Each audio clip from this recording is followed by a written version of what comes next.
Bismillahirrahmanirrahim. Assalamualaikum warahmatullahi wabarakatuh. Pertama mohon maaf, ana duduk di atas ini. Ada yang lebih tua. Alhamdulillah, segala puji bagi Allah Azza wa Jal, karena memang hanya Allah yang pantas untuk dipuja dan dipuji. Sehingga setiap sholat tidak sah sholat hamba tanpa mengatakan Alhamdulillahi Rabbil Alamin. Ketika dia berlepas diri dari segala keindahan dia, keberhasilan dia, pekerjaan dia, kemudian dia menisbatkan semua pujian itu hanya milik Allah Subhanahu wa ta'ala. Allahumma salli wa sallim ala sayyidina Muhammadin wa ala alihi wa ashabihi ajma'in. Ya Allah, semoga salawat dan salam senantiasa tercurahkan untuk hamba kekasih-Mu, untuk baginda Nabi kita Muhammad sallallahu alaihi wasallam, yang lewat jalan beliau kita jadi kenal sama Allah Azza wa Jalla. Yang kita tahu sebelum diutusnya Nabi Muhammad sallallahu alaihi wasallam, masyarakat jahiliyah menyembah berhala. Mereka tidak menghormati wanita, bahkan bayi-bayi wanita dikuburkan hidup-hidup. Istri ayah dinikahin oleh putranya sendiri. Masih banyak kezaliman-kezaliman lainnya. Dengan diutusnya Nabi Muhammad SAW, kita jadi faham kenapa kita diciptakan dan kepada siapa kita beribadah. Maka tidak boleh seorang muslim putus harinya dari salawat buat Nabi Muhammad SAW. Kita aja kalau ada orang berbuat baik sama kita, pernah nolong kita, pernah bantu kita, kita nggak lupa sama dia. Gimana kalau orang ini yang menjadi penyebab kita bisa selamat dari api neraka? Seberapa banyak dan seberapa sering kita akan mengingat beliau sallallahu alaihi wasallam. Dan Nabi alaihi salatu wasallam pernah suatu hari sujud syukur. Beliau ditanya, kenapa Nabi SAW?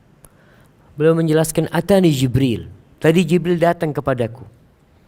Wa basyarani, dia berikan kabar gembira kepada aku. Anna man shalla alaika salatan wahidatan sallallahu alaihi biha ashran. Bahwasanya barang siapa yang bersalawat untukmu satu kali, maka Allah akan membalas salawatnya dengan 10 salawat dari Allah Azza wa Jalla. Maka semoga kita mampu untuk mengisi waktu-waktu kita bersalawat buat Nabi Muhammad sallallahu alaihi wasallam. Amma ba'd, jamaah rahimakumullah, ini hari ke-17 ya. Alhamdulillah Allah memberikan taufik kepada kita, kita masih bisa puasa. Sebagian orang sudah terlihat memenuhi warung-warung dan restoran-restoran. Kebanyakan masyarakat Indonesia adalah muslim. Sehingga kita sedih tatkala melihat di pertengahan Ramadan mereka sudah selesai puasanya. Padahal Allah Azza wa Jal mewajibkan puasa Ramadan ini ayyaman ma'dudat, di hari-hari yang terhitung.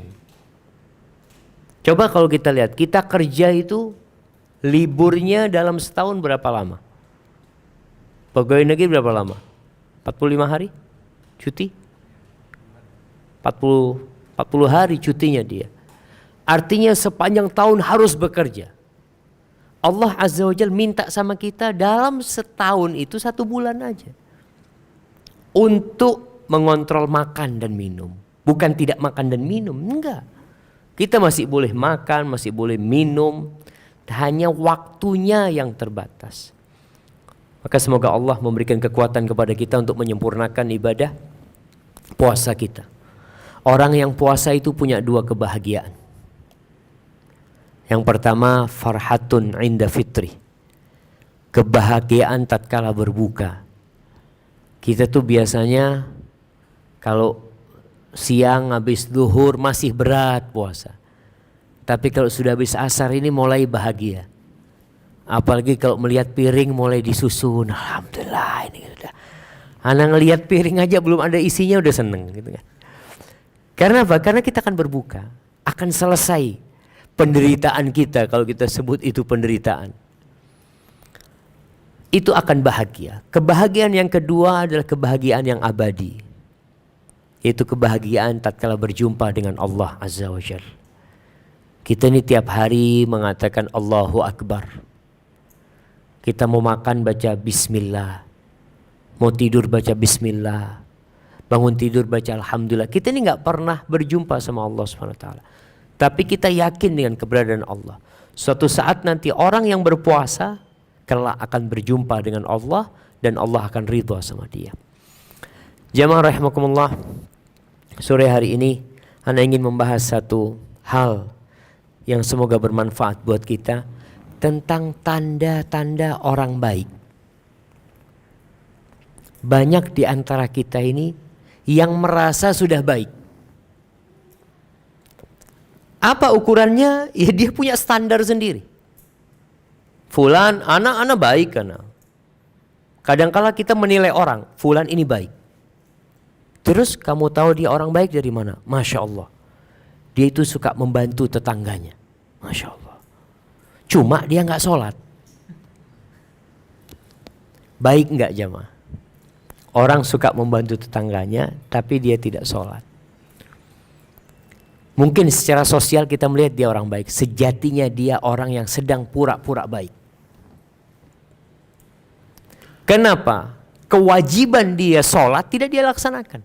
Artinya Allah yang berbuat baik sama dia, Allah yang ngasih jantung sama dia, Allah yang ngasih ginjal sama dia. Itu Allah yang kasih, Allah yang ngasih paru-paru sama dia. Semuanya itu dari Allah. Dia itu disuruh sholat nggak mau, tapi sama tetangganya bisa baik. Berarti dia riya kemungkinan besarnya. Dia berharap pujian dari tetangganya. Dia ingin sanjungan dari orang lain. Sehingga pernah Aisyah bertanya tentang Ibn Jad'an. Ibnu Jad'an ini salah satu tokoh dari kaum musyrikin yang sangat baik, tapi musyrik.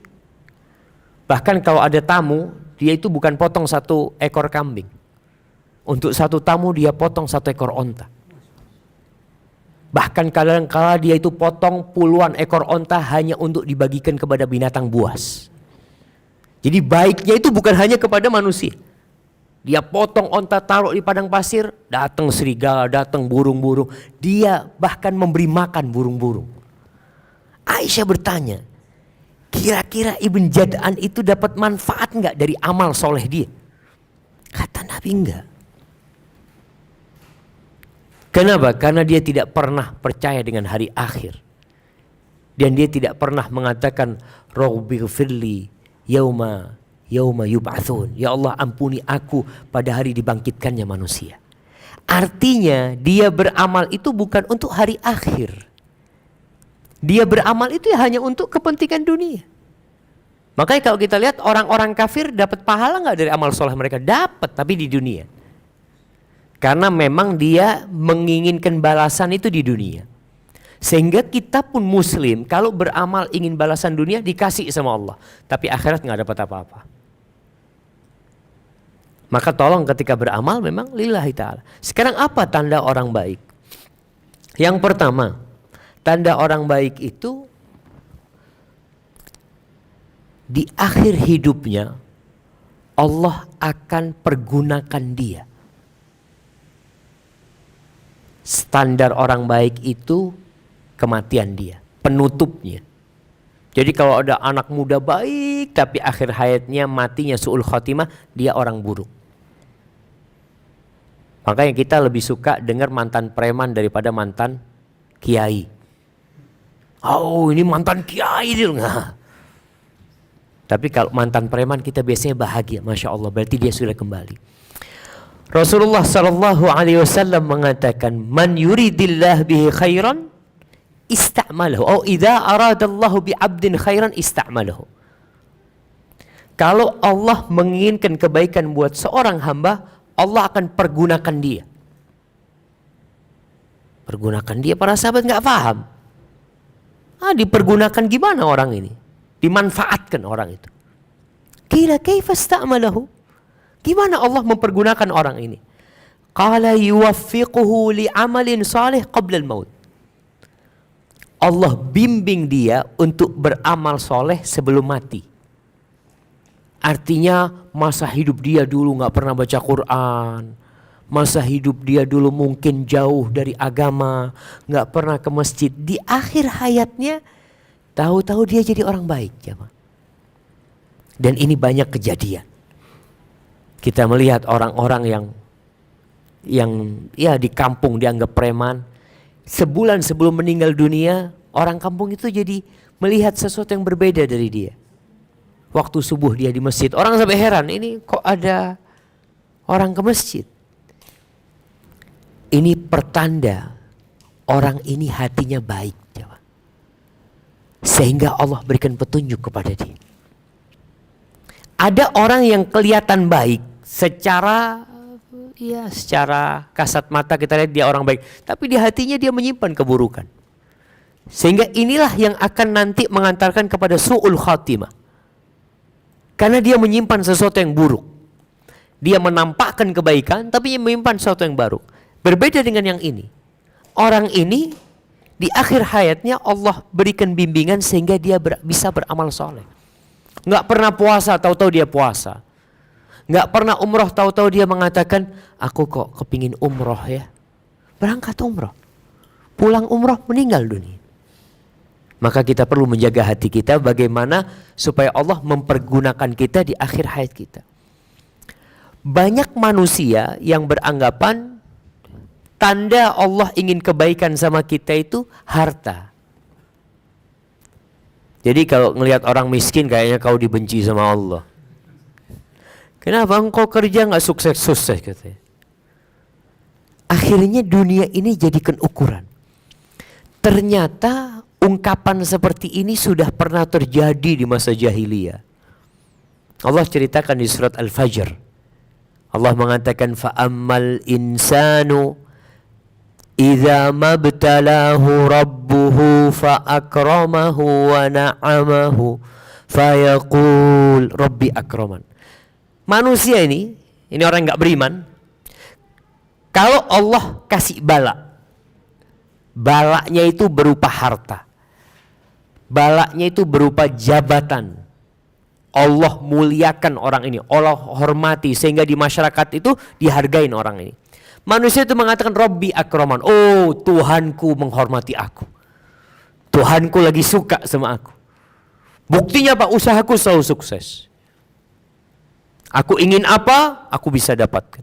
Dia berpandangan itu sebagai tanda kecintaan Allah kepada hambanya. Wa amma idza mabtalahu faqadara alaihi rizqa fayaqulu rabbi ahanan. Sebaliknya kalau orang ini dikasih balak sama Allah, rizkinya dipersempit, susah cari pekerjaan, bangkrut dalam usahanya, sakit-sakitan badannya, dia katakan aduh Tuhanku menghinakan aku. Allah katakan kalla, sekali-kali bukan itu ukuran Allah ingin baik sama kita. Maka kita lihat, apalagi yang sudah dikasih umur sama Allah, orang kalau dikasih umur 40 tahun, itu adalah masa transisi. Dia sedang berada di persimpangan jalan. Kalau umur 40 tahun dia nggak merubah jadi baik, biasanya susah mau jadi orang baik. Karena umur 40 tahun itu mulai ditutup karakter dia sudah. Semua nabi itu diutus ketika umurnya 40 tahun. Makanya di surat Al-Ahqaf ayat 15 Allah itu menceritakan doa orang yang umurnya 40 tahun. Mungkin bapak-bapak ibu-ibu sudah pernah baca doa itu. Di surat Al-Ahqaf ayat 15. Orang ketika dikasih umur sama Allah sampai masa 40 tahun. Biasanya 40 tahun itu masa menikmatin kesuksesan. Mulai dia punya rumah sendiri, mulai punya mobil sendiri, usahanya mulai sukses, kemudian punya istri, punya anak.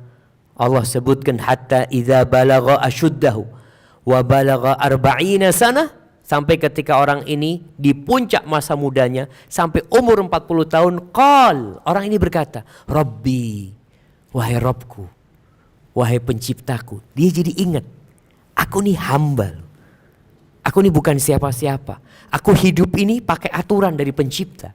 Dia maka Rabbi auzi'ni an ashkura ni'mataka allati an'amta alayya. Wahai Rabbku, bantulah aku untuk mensyukuri nikmat yang kau berikan kepada aku.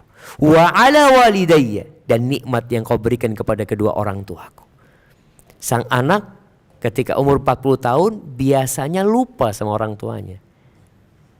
Dia sibuk punya keluarga sendiri, punya rumah sendiri, punya anak, sehingga tanggung jawab sama orang tuanya kadangkala mulai dia tinggalkan. Maka subhanallah, nih hamba mengatakan Rabbi auzi'ni an ashkura ni'mataka allati an'amta alayya wa ala walidayya wa an a'mala salihan tardah, dan bantulah hamba ya Allah untuk bisa beramal soleh yang kau ridhain. Wa aslih li fi dzurriyyati, ya Allah perbaiki aku di anak keturunanku. Karena bagaimanapun orang tua berharap punya anak-anak yang soleh. Inni tubtu ilaika wa inni minal muslimin. Aku bertaubat kepadamu ya Allah, aku termasuk orang-orang yang berserah diri. Jadi tanda Allah ingin kebaikan kepada hamba itu bukan harta, bukan kehormatan, tapi salah satunya Allah bikin dia beramal soleh sebelum meninggal dunia. Baik, tanda yang kedua, Allah kasih panjang umur. Allah kasih panjang umur sehingga kesempatan untuk beramal semakin panjang. Orang yang umurnya 30 tahun selesai, dia nggak bisa nambah amalan lagi. Orang yang umurnya 40 tahun beda dengan yang umurnya 60 tahun. Kesempatan dia beramal itu panjang sekali. Maka Rasul SAW mengatakan khairun nasi man tala umruhu wa hasuna amaluhu. Sebaik-baiknya manusia adalah yang panjang umurnya, baik amalannya. Wa syarrun, tapi sebaliknya, orang yang buruk itu man tala umruhu wa sa'a amaluhu.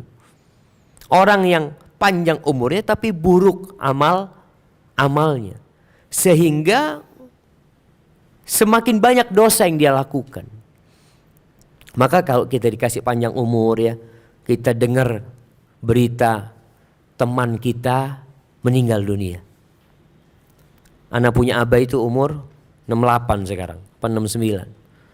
Dia itu kadang-kala anak tanya, "Bah, abah punya teman sisa berapa, bah?" Dia cerita, "Siapa ya, fulan? Aduh, tinggal 2," kata dia.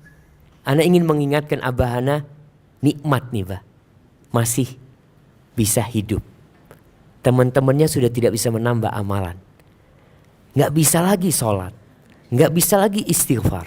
Artinya kita ini kasih umur lebih ini kesempatan dari Allah SWT. Semoga Allah ingin kebaikan buat kita. Baik. Kemudian yang ketiga, tanda Allah ingin kebaikan buat kita. Rasul SAW mengatakan man yuridillahu bihi khairan yufaqihu fiddin.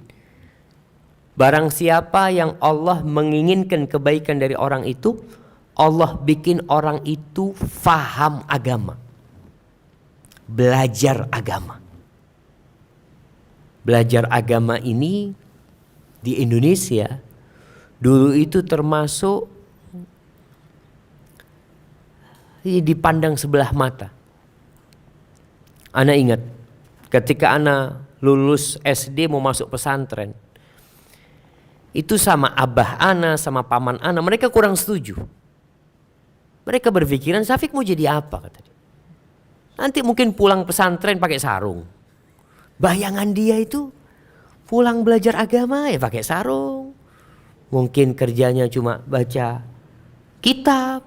Jadi seakan-akan tidak berguna untuk kehidupannya. Itu banyak pandangan seperti itu. Tapi anak punya ibu, alhamdulillah dia yang mendukung anak. Dia sampaikan ke abah, biarlah anaknya mau ke pesantren, biarlah ke pesantren. Alhamdulillah akhirnya kita ke pesantren. Masuk pesantren, teman-teman di pesantren ini kebanyakan anak-anak nakal. Jadi kita lihat, ya Allah, ini kok kumpul semua di sini. Ternyata pandangan orang dulu itu, pesantren itu bengkel. Jadi kalau anaknya soleh, itu dimasukkan sekolah umum. Yang baik-baik, udah, kamu insya Allah jadi insinyur lah, jadi apa. Tapi kalau bandel, kalau tetap bandel pesantren nih. Wallah akhirnya pesantren itu benar jamaah. Kumpulan anak-anak bandel. Sampai anak punya teman ada yang minum di pesantren itu. Karena dia sudah minum di luar sana, orang tuanya nggak kuat, masukkan ke pesantren. Kita subhanallah, tapi alhamdulillah akhirnya terjadi razia, bukan razia ya. Apa istilahnya? Mereka akhirnya gugur sendiri, nggak kuat dengan kehidupan pesantren. Ana masuk pesantren itu muridnya 35. Lulus tinggal 5. Yang sisanya itu rontok. Karena berat. Dan di sini sabda Nabi Muhammad SAW, siapa yang Allah menginginkan kebaikan dari orang itu, Allah bikin orang itu belajar agama. Dan belajar agama ini tidak kenal umur. Jangan pernah berpikir, aduh Ustaz, ana udah telat Ustaz. Ini kesempatan. Kalau ternyata Allah nggak bikin kita punya keinginan belajar agama, itu tanda Allah nggak ingin kebaikan buat kita. Coba bapak-bapak, ibu-ibu tanya sama dirinya.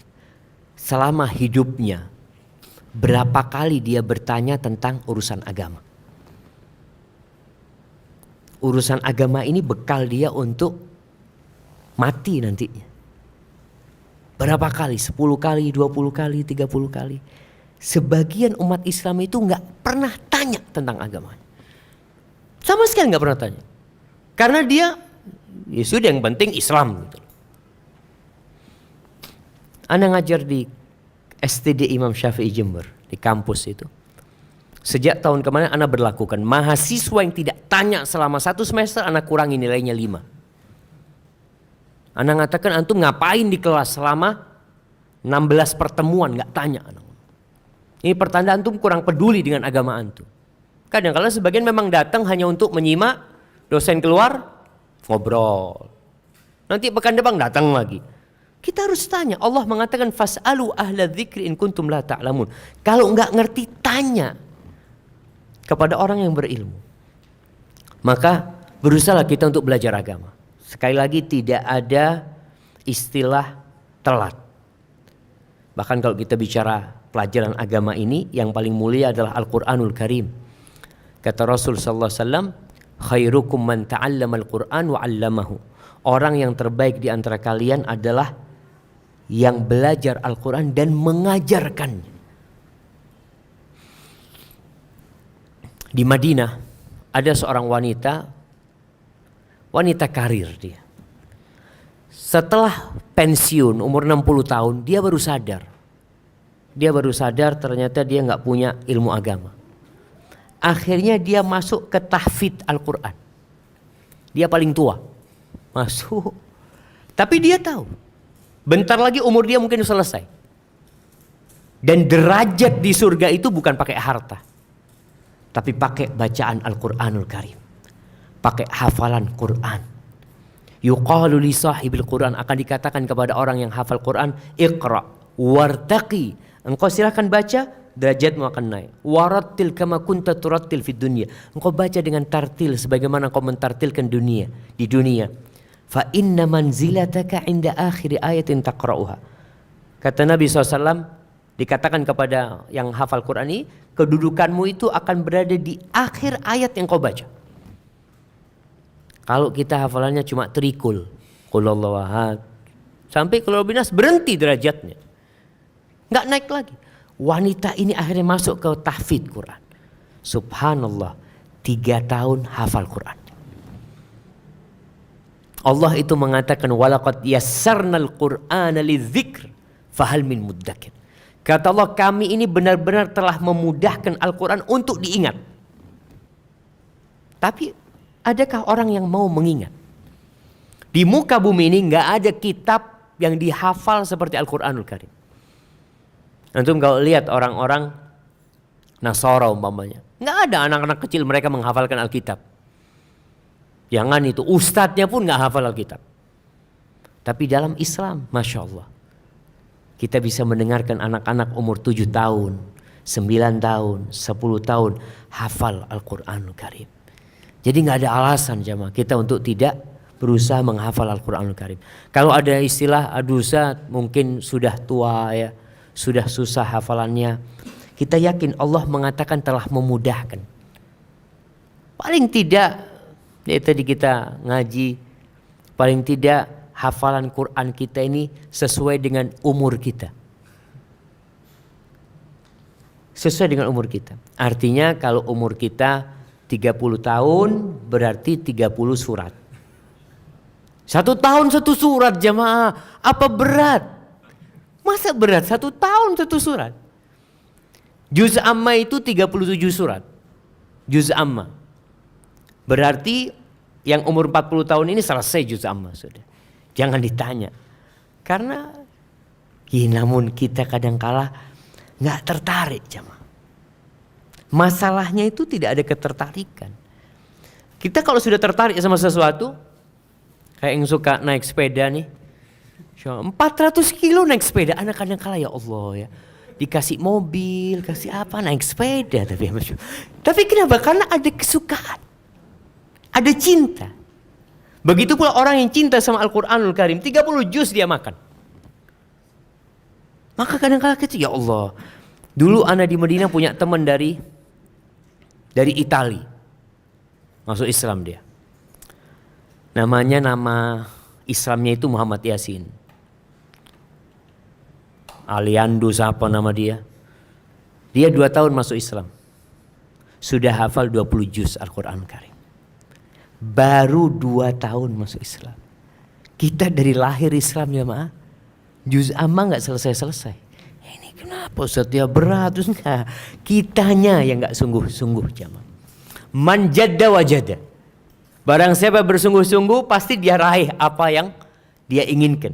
Ya kita lihatlah bapak-bapak ibu bagaimana meraih apa yang dia inginkan. Dulu anak kepingin punya ini bisa punya. Dulu anak ingin punya rumah. Dulu anak ingin punya mobil bisa punya mobil. Ketika ditanya kenapa? Ya anak sungguh-sungguh Zat. Ya, kaki jadi kepala jadi kaki. Anak merantau. Dia sampaikan itu perjuangan. Tapi ketika ditanya kenapa Qurannya kok belum sampai juz amma? Aduh Zat ya belum dapat hidayah. Ustaz ya belum dapat hidayah. Hidayah udah datang tapi kitanya nggak mau ngambil jemaah. Seakan-akan kita dikasih suguhan makanan itu disuruh milih. Silahkan antum mau makan yang mana. Kemudian kita kelaparan. Sakit kelaparan. Yang salah siapa? Engkau yang nggak mau makan. Begitu pula kita. Tatkala kita tidak mau mengkaji Islam. Karena sumber Islam ini ya Al-Quran. Kita sholat bertahun-tahun, tapi sebagian masih nggak paham dengan bacaan sholatnya. Dia baca wadduha wal laili idza saja, ditanya tahu sama arti yang dibaca. Wallahu a'lam. Ustaz, bahasa Arab Ustaz, saya orang Indonesia. Oh Masya Allah. Sebagian orang itu bahasa Inggris, Masya Allah. Orang Indonesia bisa bahasa Inggris. Apa yang mendorong dia bisa bahasa Inggris? Kenapa nggak terdorong untuk bisa bahasanya Al-Quran, sehingga ibadah dia itu lebih dia hayati Zat. Soalnya anak cari fulusnya pakai bahasa Inggris. Jadi akhirnya hanya untuk cari fulus. Cari fulus nggak apa-apa, tapi jangan lupa cari akhirat. Afwan, salah anak. Cari akhirat tapi jangan lupa cari fulus. Jadi Allah itu mengatakan wabtaghi fima atakallahu ad-darul akhirah. Carilah dengan apa yang Allah berikan kepadamu. Ambisinya itu akhirat, tapi jangan lupa engkau hidup di dunia butuh ongkos, ya butuh biaya, ya secukupnya lah. Sisanya bawa ke akhirat.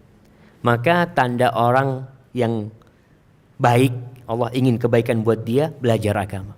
Sekarang nih kita berada di majelis ini. Ini tanda Allah ingin kebaikan buat kita. Maka semoga apa yang kita dengar itu bisa kita amalkan dalam kehidupan ini jamaah. Kebanyakan orang ketika buka bersama itu bukan kajian kadang-kala. Yang ada ngelawak, yang ada musik. Mau berbuka ini, padahal mau berbuka itu waktu mustajabnya berdoa. Sehingga ada yang ngabuburit. Ditanya, kemana mas? Cari malam kata dia. Di mana cari malam kata dia? Ya keliling, nanti tahu-tahu ketemu malam di mana dia? Di rumahnya. Keliling, Masya Allah. Kenapa dari tadi kau nggak baca Quran di rumah? Alhamdulillah Quran terjemahan ada. Kita bisa kasih tanda yang nggak paham. Nanti momennya kita ada ustadz datang tiap pekan, nanti anak tanyakan apa sih maksudnya. Maka jamaah rahimakumullah, itu tanda yang ketiga. Tanda yang keempat, kata Rasul sallallahu alaihi wasallam, man yuridillahu bihi khairan yusib minhu.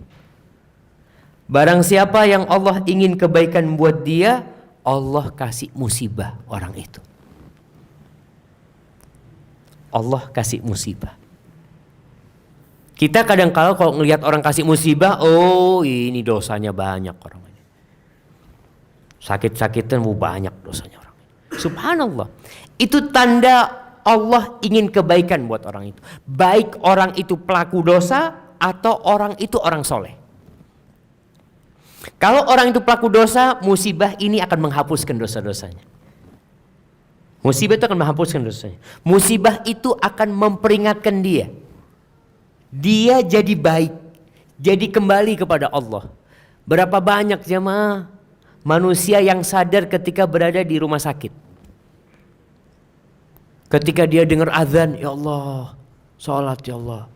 Kamu waktu sehat gak ke masjid? Kata dia, ya itu sekarang kok kepingin ke masjid Ustaz. Berarti kan musibah itu tanda Allah ingin kebaikan waktu itu. Ketika anak ke Palu, di tempat yang likuifaksi. Nah, itu berteman dengan seorang yang sepuh, yang rumahnya tepat di depan tempat yang ambles itu. Dia cerita, waktu kejadian itu Ustaz, ana lagi sholat di masjid, kata dia. Dengar suara menakutkan Ustaz. Tanah itu tahu-tahu ambles. Ana lari. Istri ana teriak-teriak. Nangis. Anak-anak termasuk meninggal dunia Ustaz. Ana tanya sama bapak itu, Pak, setelah kejadian ini Pak, bagaimana kondisi masjid? Rame Pak Ustaz. Rame. Tetangga masjid yang ke masjid jadi ke masjid Ustaz. Masya Allah jemaah. Itu salah satu hikmah. Jadi tanda kalau antum dikasih penyakit ya, kadangkala ya mungkin bapak nggak bisa dibawa lagi, berasa ya, ana lihat ana punya abah sendiri, kalau bangun itu berat sudah ya. Masya Allah, itu adalah tanda Allah ingin kebaikan buat kita. Sehingga kita jadi mengingat nikmat yang Allah berikan kepada kita. Tapi syaratnya harus menerima dengan takdir Allah Subhanahu wa taala. Bagaimana cara supaya kita menerima musibah yang menimpa kita ini? Menghitung masa sehat sama masa sakit. Hitung antum sekarang. Antum sakit baru berapa tahun? Kadangkala baru 2 tahun, lupa 40 tahun hidup sehat. Ngeluh terus, ya Allah sakit ini. Antum 60 tahun kakinya bisa dipakai enak. Makanya Nabi Ayub alaihissalam, ada sebuah athar yang menceritakan ketika istrinya mengatakan kepada Nabi Ayub alaihissalam, ya Ayub, engkau gak minta sama Allah supaya diangkat balakmu. Nabi Ayub itu dikasih penyakit jamaah, bukan yang hanya menimbulkan rasa sakit di tubuhnya, tapi menyebabkan orang lain itu jijik sama beliau. Orang kalau dikasih penyakit kulit ya, aduh, orang itu gak mau mendekat sampai ditinggalkan. Anak-anaknya meninggal dunia, hartanya habis. Istrinya itu maksa kepada suaminya supaya berdoa. Dia kan nabi, mintalah sama Allah supaya diangkat balaknya. Ditanya sama Nabi Ayub, berapa lama kita hidup sehat, seneng? Kata istrinya 70 tahun. Siap. Umur orang dulu panjang-panjang. Terus berapa lama kita kena bala ini? Ada riwayat mengatakan 18 tahun. Kata Nabi Ayub, aku akan berdoa kalau masa sakitku sama dengan masa sehatku. Baru aku akan berdoa. Artinya kita ini kurang bersyukur. Merasa seakan-akan sakit, terus enggak, kau senang gitu loh. Tapi akhirnya Nabi Ayub berdoa. Ketika ada omongan penyakit Nabi Ayub itu karena dosa. Ini udah gak benar. Itu setan sudah mulai mengompori sehingga risalah Nabi Ayub untuk berdakwah gak bisa disampaikan. Karena orang akan mengklaim ini pelaku dosa gitu. Nabi Ayub berdoa langsung Allah sembuhkan jemaah. Allah keluarkan mata air, Nabi Ayub mandi, sembuh total Nabi Ayub alaihissalam. Artinya Allah kalau mau kasih kesembuhan sama kita itu bisa. Nabi kita Muhammad SAW, bagaimana ketika beliau mau meninggal dunia? Apakah beliau dalam kondisi sehat ya, tidur lalu meninggal dunia? Nabi SAW itu 10 hari sakit parah. Bahkan sebagian sahabat Nabi ketika membesuk Rasul SAW itu, ketika megang selimutnya, panasnya itu di atas selimutnya. Sampai sahabat itu mengatakan, ya Rasulullah, innaka tu'aku wa'kan syadidan. Sakitmu kok parah sekali. Wahai Nabi Muhammad SAW. Apa kata Rasul SAW? Naam. Inni u'aku wa'kar rajulaini minkum. Sakitku ini sakitnya 2 orang di antara kalian. Jadi bayangkan, bisa dibayangkan bagaimana panasnya orang biasa. Nabi itu double. Kata sahabat, kenapa Rasul SAW? Apakah karena engkau akan mendapatkan pahala double? Naam. Yudha'af lanal bala, fayudha'af lanal thawab. Dilipat gandakan balanya kita untuk dilipat gandakan pahalanya. Makanya tanda Allah cinta sama hamba, Allah kasih bala. Dalam 10 hari itu Nabi SAW pernah pingsan berulang kali. Beliau pernah bertanya, asollan nas, orang-orang sudah sholat? Belum Rasulullah, mereka nunggu engkau. Kata Nabi, kumpulkan air, kata dia, dari 7 kendi. Beliau mau mandi. Setelah mandi, beliau merasa seger. Beliau berdiri, pingsan lagi. Sampai 3 kali Nabi tanya, asollan nas, orang udah sholat? Belum Rasul SAW, mereka nunggu engkau. Nabi udah gak kuat. Falyusalli bihim Abu Bakar, suruh Abu Bakar sholat jadi imam. Aku sudah gak kuat. Jadi parah sekali sakitnya Nabi Muhammad SAW. Bahkan Rasul SAW mengatakan, asyaddun nasi balaan al-anbiya. Orang yang paling berat balaknya itu para nabi. Bukan perampok, bukan koruptor, bukan maling, bukan. Para nabi.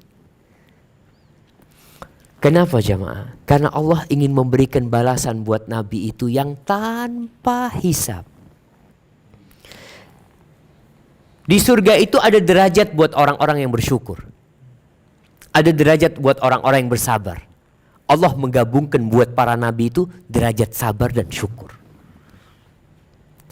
Nabi Sulaiman itu pernah dikasih bala. Kerajaannya hilang. Bayangkan istri-istrinya itu ya sudah bersama setan. Setan itu yang menguasai kerajaan Nabi Sulaiman. Pernah itu terjadi beberapa lama. Setan ini bisa melakukan segala-galanya, cuma satu yang tidak bisa lakukan setan. Tidak bisa menghubungi istri-istri Nabi Sulaiman. Itu berbulan-bulan jemaah, atau 40 hari atau lebih dari itu ceritanya. Dikasih bala, akhirnya dikasih kerajaan yang tidak ada saingan kerajaan Nabi Sulaiman. Tapi dikasih bala. Nabi Musa alaihissalam, apa enggak dikasih bala sama Allah Azza wa Jalla? Bagaimana dia melarikan diri dari Fir'aun, jadi penggembala kambing 10 tahun. Kemudian sampai ke Mesir lagi, dikasih bala dalam dakwahnya. Terus seperti itu. Nabi Isa alaihissalam dikejar-kejar, mau dibunuh oleh orang-orang Yahudi.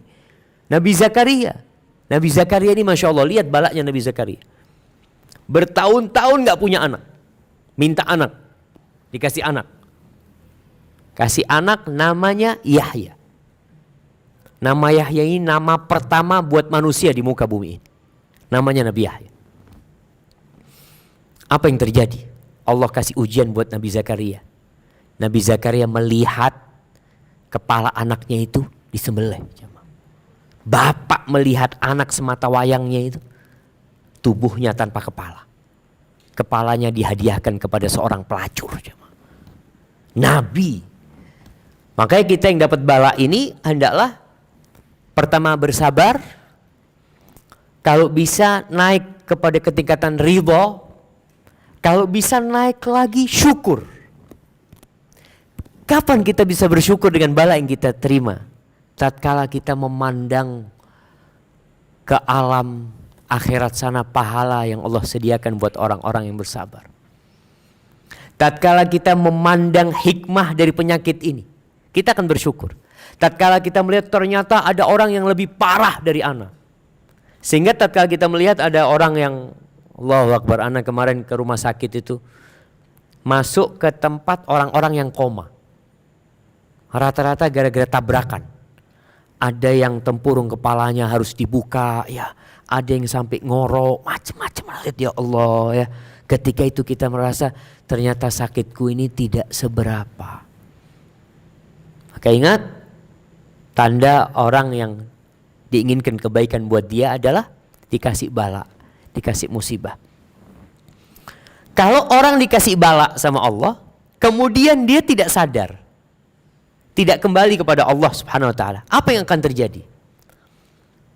Ada orang yang bertanya kepada Nabi Muhammad SAW tentang manusia yang berbuat dosa, nikmat terus Allah kasihkan kepada dia.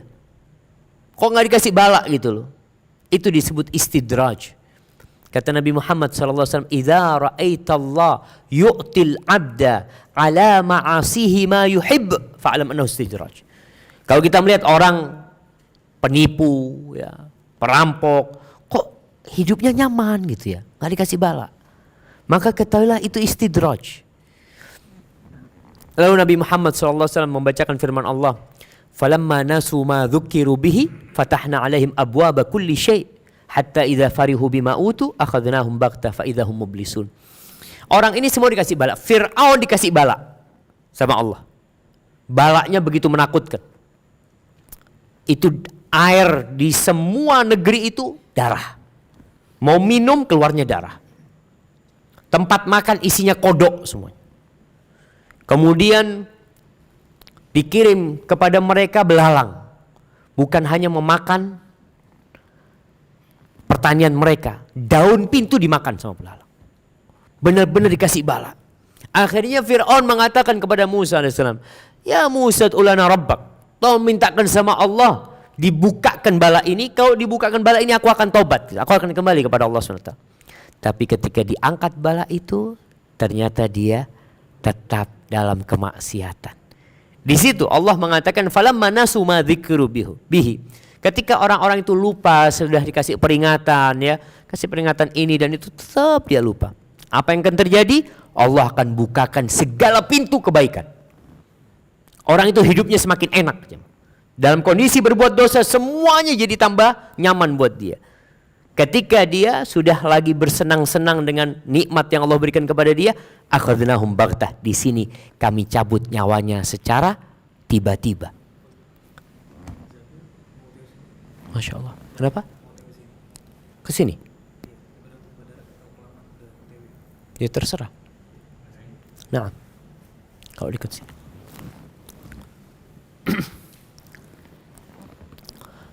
Ketika dia sudah lagi senang dengan hartanya, dengan jabatannya, dengan kedudukannya, akhadnahum baghtah, Allah cabut nyawanya secara tiba-tiba. Fa idzahum mublisun.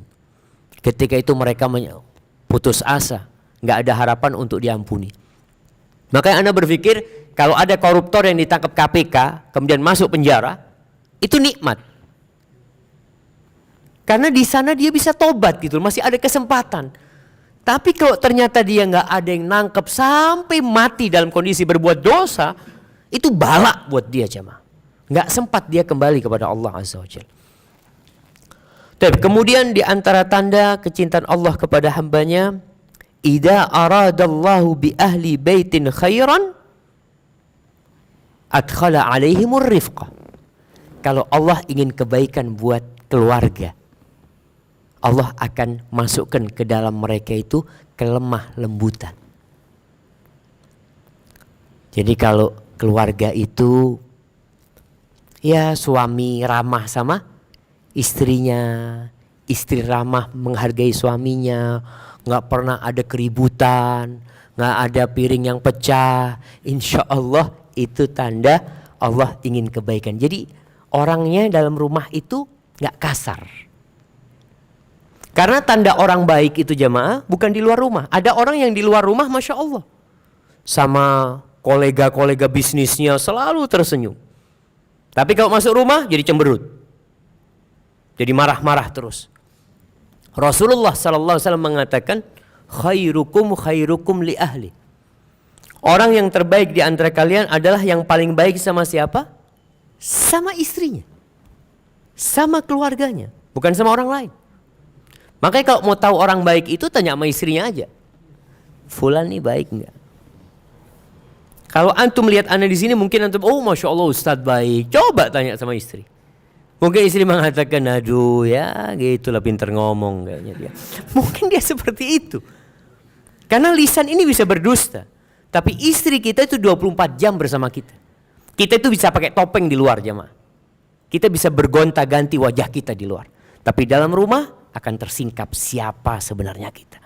Maka kalau Allah ingin kebaikan buat satu keluarga, Allah turunkan di mereka itu kelemah lembutan. Jadi lembut sama pembantu. Nah ini juga. Kalau ingin tahu orang baik itu tanya sama istri atau tanya sama pembantunya.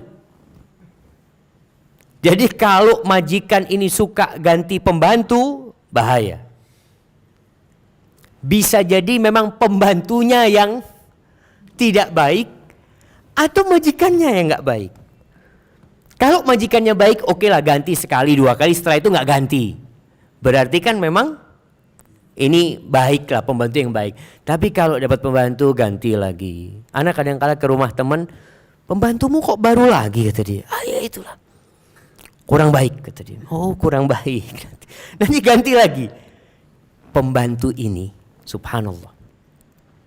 Kalau dia itu pinter, dia jadi bos. Makanya Rasul SAW ketika ditanya, kam na'fu anil khadim, berapa kali kita maafkan pembantu? Nabi diem, gak jawab. Pembantu itu bisa pembantu yang dibayar, bisa yang budak. Nabi diem. Lalu tanya lagi orang, ya Rasulullah kam na'fu anil khadim, berapa kali kita maafkan pembantu? Sampai ketiga kali Nabi baru jawab, u'fu anil khadim fi kulli yawmin 70 marrah. Maafkan pembantu itu tiap hari 70 kali. Bayangkan jamaah. Kuatkah kita memaafkan pembantu 70 kali? Baru 3 kali kita potong gaji. Lihat gelas pecah lagi, piring pecah lagi. Ana pernah ngomong dengan seseorang. Ya dia sudah sepuh, Ana sampaikan dia punya pekerja. Ya pekerjanya melakukan kesalahan lah. Ana sampaikan, afwan kata dia itu pekerja yang memang butuh arahan dari atasan. Kalau dia itu pinter, dia yang jadi bos. Jadi antum yang bos ini tolong dikasih arahan. Selama kesalahannya itu bisa ditoleransi, ya maafkan. Kalau urusan pembantu, apa sih yang banyak terjadi sama pembantu jamaah? Ketika cuci piring, pecah. Ketika nyetrika, gosong. Kadangkala ada majikan mengatakan ganti. Niatkah pembantu itu menggosongkan baju itu jemaah? Dia itu kadangkala mikirin anaknya, dia ninggal anaknya yang masih kecil ya. Dia kepikiran sambil gosok gitu, akhirnya lupa terbakar. Masa kita nggak punya jiwa kemanusiaan? Yang kita pisahkan dia dari anak-anaknya kemudian bekerja di tempat kita. Maka di sini Rasul SAW mengatakan maafkan pembantu setiap hari 70 kali jemaah. Makanya kalau keluarga itu pembantunya mengatakan bosnya bagus, insya Allah benar-benar bagus. Karena Anda berjumpa dengan pembantu-pembantu di Timur Tengah sana di Madinah yang masya Allah majikannya itu syekh sebenarnya. Anda tanya gimana bang, kata dia. Ya Allah Ustaz, udahlah Ustaz nggak perlu tahu dah. Ana tersiksa ternyata di sini. Ana harapan ana dapat majikan seorang yang ngerti ilmu, ya harapannya ya baiklah, tapi ya begitulah. Maka ingat orang baik itu bukan yang di luar, bukan yang di atas mimbar, sehingga dia bisa menyampaikan segala keindahan. Ya pantaslah dia baik karena dilihat orang.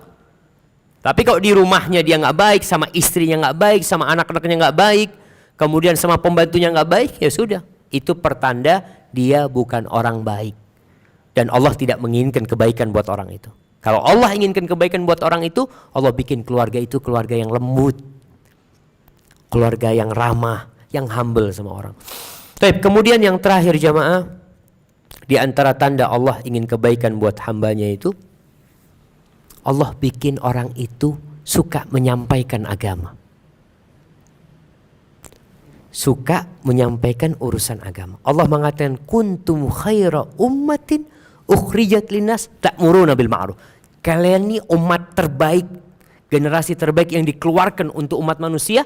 Apa kerjaan kalian? Ta'muruna bil ma'ruf wa tanhauna 'anil munkar. Kalian beramar ma'ruf dan bernahi munkar.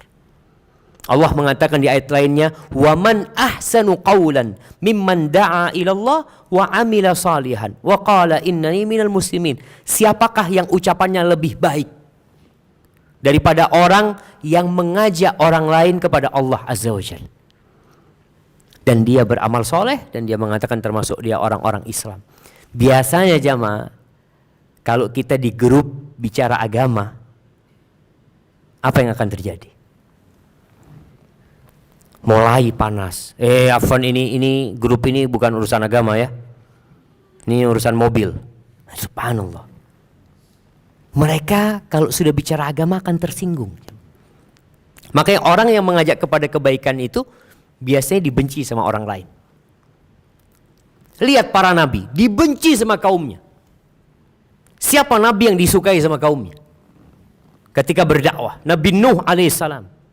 Sampai kaumnya itu kalau Nabi Nuh berdakwah, itu dia tutup kuping.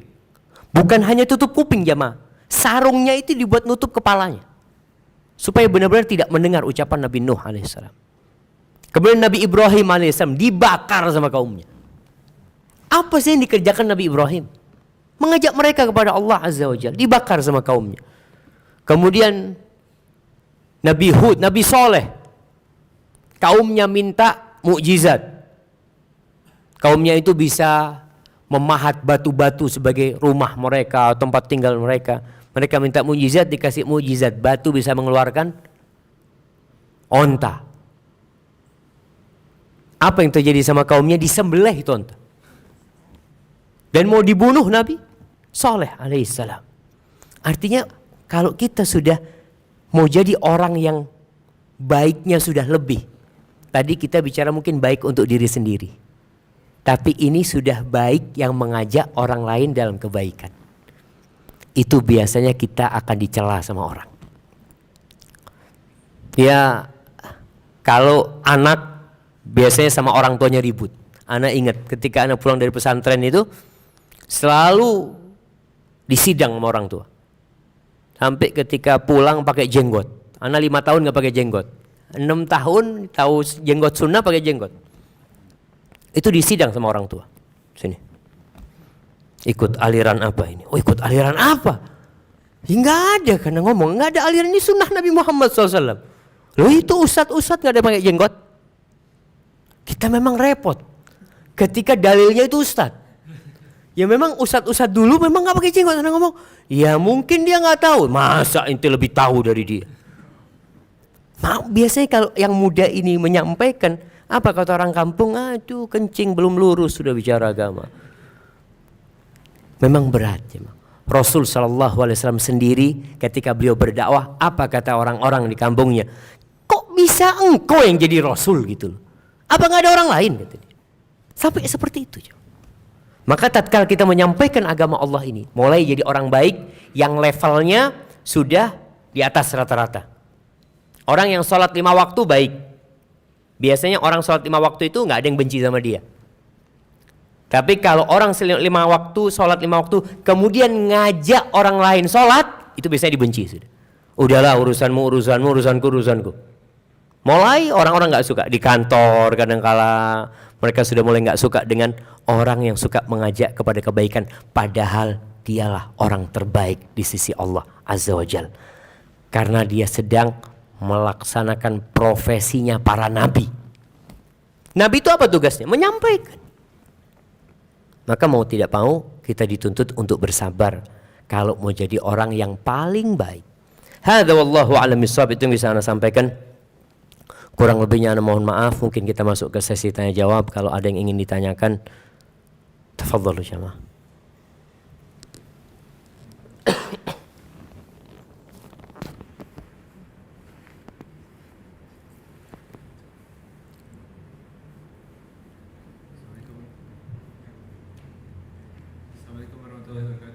Waalaikumsalam warahmatullahi wabarakatuh.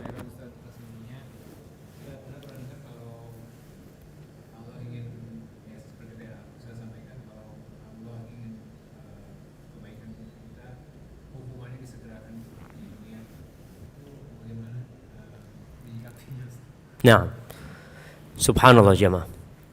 Iya, kalau bicara musibah yang menimpa kita, musibah yang menimpa kita itu bisa jadi peringatan dari Allah atas dosa yang kita lakukan, agar kita kembali kepada Allah. Yang kedua, bisa jadi azab buat orang tersebut. Ketika disegerakan azab di dunia, di akhirat dia tidak akan diazab. Tapi azab itu akan menjadi penghapus dosa kalau dia bersabar. Karena ada orang yang tidak bersabar. Bahkan dia merasa, aku ini sudah baik, tapi kenapa masih banyak musibah? Padahal dia lupa, kalau dia orang baik semakin banyak musibah yang akan nimpa dia. Seharusnya iya. Tadi sudah kita sampaikan bahwasanya, barang siapa yang Allah ingin kebaikan buat dia, Allah akan kasih bala dia. Bahkan orang yang paling berat balanya itu siapa? Para nabi. Para nabi balanya. Tapi untuk orang soleh, bala itu selain menghapuskan dosa adalah untuk mengangkat derajatnya tadi. Apa kata Nabi Muhammad SAW? Wa ma yazalul bala'u bil abdi. Ada bala itu yang nempel sama hamba. Ada orang yang dikasih penyakit itu sampai mati. Artinya penyakit itu tidak diangkat. Hatta yamshiya 'alal ardi wa laysa 'alaihi khati'ah. Sampai dia berjalan di muka bumi ini dosanya itu habis. Jadi orang yang dikasih sakit ya, ada orang yang mungkin kena stroke ya. Kemudian dia bertahun-tahun dia sabar menghadapi stroke-nya. Itu semua penghapusan dosa buat dia. Sehingga nanti di akhirat ketika pembagian pahala, itu orang-orang yang hidupnya sehat, yang hidupnya senantiasa selamat dari bala ya. Pada hari kiamat dia akan menyesal ketika melihat Allah berbagi pahala buat orang-orang yang kena bala. Kata Nabi SAW, yawadduna anna juludahum law anna juludahum quridat bil maqarid. Mereka berharap kalau kulit mereka itu digunting-gunting sama gunting besi supaya bisa dapat pahala mereka. Karena beda pahala orang bersyukur dengan pahala orang bersabar. Beda. Artinya orang kalau bersyukur kan memang seneng dia. Tapi orang bala ini menderita, dia sakit gitu. Maka di sini dibedakan pahala buat mereka. Sehingga kita yang kena bala, ya jangan berharap bala. Nggak boleh kita berharap bala. Nggak boleh. Karena bala itu akan datang. Nggak usah antum harap dia datang. Makanya kita disuruh minta supaya dijauhkan. Pernah suatu hari Nabi Muhammad SAW membesuk seorang sahabat yang sakit parah. Kritis kondisinya dia. Tubuhnya udah habis dagingnya. Lalu Nabi SAW bertanya kepada dia, hal da'autallah bisyai', apakah engkau pernah meminta sesuatu kepada Allah Azza wa Jalla? Iya Nabi, kata dia. Aku berkata dalam doaku, Allahumma ma kunta mu'adzibi fil akhirah fa'ajjilhu li fid dunya. Ya Allah, azab yang hendak engkau berikan kepadaku di akhirat, tolong segerakan di dunia. Apa kata Nabi Muhammad SAW? Innaka la tastati'u dzalik. Enggak akan mungkin kau bisa menahan azab Allah Azza wa Jalla. Tak mungkin. Halla sa'altallah al-afiyah. Kenapa engkau tidak minta kesembuhan sama Allah? Halla qulta Allahumma atina fid dunya hasanah wa fil akhirati hasanah wa qina adzabannar. Kenapa engkau tidak meminta kepada Allah kebaikan di dunia, kebaikan di akhirat, dan diselamatkan dari api neraka? Seharusnya doa kita adalah meminta keselamatan. Maka di antara zikir pagi dan petang, kita dianjurkan untuk berdoa membaca Allahumma inni as'aluka al-'afwa wal-'afiyah fid dunya wal akhirah. Allahumma inni as'aluka al-'afiyata fid dunya fi dini wa dunyaya wa ahli wa mali. Minta keselamatan di agama kita, di tubuh kita, di keluarga kita, minta. Tapi tatkala musibah datang, kita harus terima. Makanya dikatakan poros kebahagiaan itu 3. Bersyukur, bersabar, beristighfar. Karena kita tidak pernah lepas dari 3 hal ini. Dan di bulan Ramadan ini kita berada di 3 hal ini. Kita sekarang merasakan lapar. Kita harus bersabar, nahan sabar. Ngelihat makanan enak kita sabar. Nanti ketika berbuka kita merasakan nikmat. Kita dituntut bersyukur. Sehingga orang habis berbuka jangan banyak-banyak bukanya. Salah satu tanda syukur itu adalah sholat. Jadi sholat tarawehnya yang panjang gitu loh. Kita kan kadang-kala memang request sama imamnya. Ini ada orang-orang tua, tolong jangan panjang. Orang tua bisa duduk. Jadi betul jamaah. Jadi orang tua ini ketika sholat gak mampu berdiri silahkan duduk. Dan kalau capek Ustadz, bukan gak mampu tapi capek. Boleh sholat sunnah duduk, boleh. Tapi pahalanya setengah. Setengah yang berdiri. Jadi kalau orang sehat sholatnya duduk boleh. Tapi pahalanya setengah. Seperti itu. Jadi seperti itu kira-kira. Artinya kita tetap berdoa minta afiah. Allah segerakan adab itu buat kita dengan harapan kita itu kembali kepada Allah. Semakin banyak ketaatannya, dosanya dihapuskan. Hadza wallahu a'lam bissawab.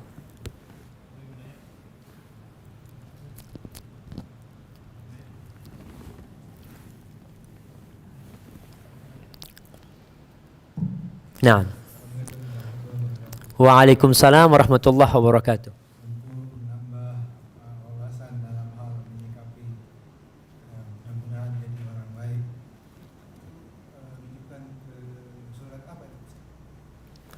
Masya Allah. Yang pertama rujukannya itu ke surat Al-Asri.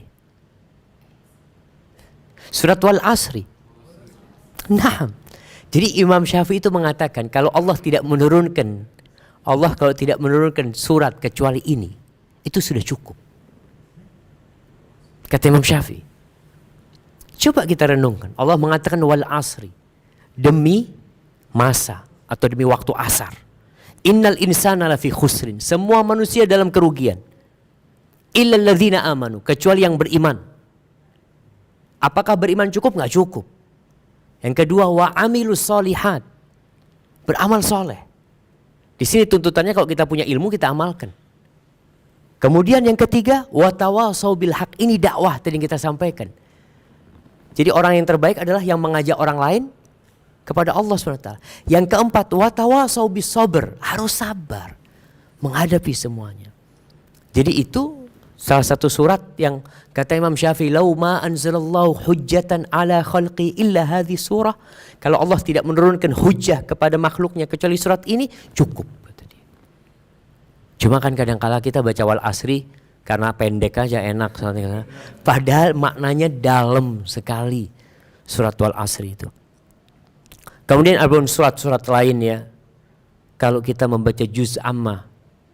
Juz amma itu rata-rata berbincang tentang hari akhir. Rata-rata berbincang tentang surga neraka, tentang kiamat, tentang semua akan hancur. Yang semua itu memotivasi kita untuk jadi orang baik.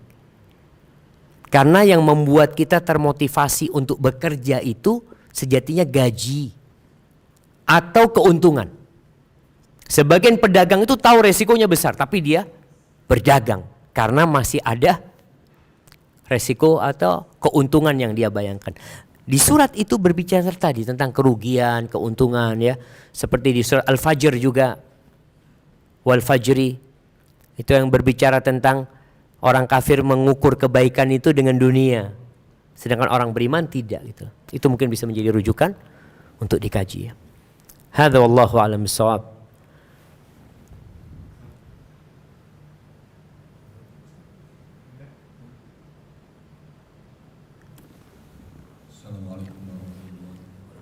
Waalaikumsalam warahmatullahi wabarakatuh.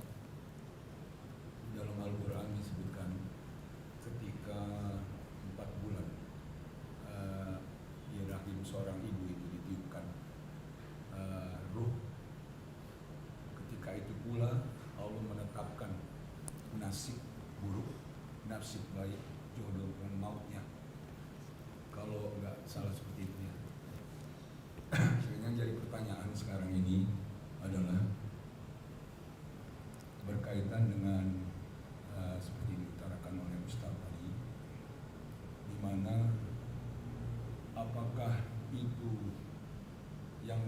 menetapkan itu menjadi ketetapan kita pula, sehingga kita seumur hidup tidak bisa merubah itu, atau memang hidayah itu harus kita song-song, apa hidayah itu memang merupakan prerogatif daripada Allah.